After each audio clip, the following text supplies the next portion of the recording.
When basic troubleshooting fails, it's time for advanced inspection. First, always unplug the unit for safety before proceeding with any internal checks. Access the back panel to inspect the condenser coil. This component is critical for heat exchange and often accumulates dust and debris that blocks airflow. Use a soft brush or vacuum to carefully remove dust and debris from the coil fins. Clean coils are essential for proper heat transfer and efficient cooling.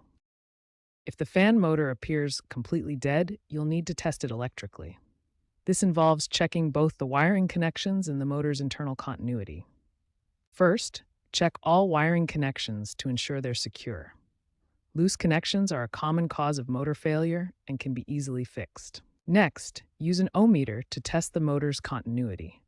A functioning motor should show a few ohms of resistance, while an open circuit indicates a failed motor. Also, verify that the motor is receiving proper voltage. It should get 120 volts AC when the unit is running.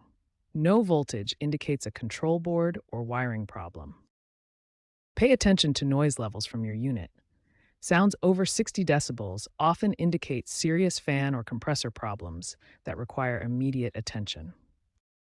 Regular maintenance is crucial for preventing problems.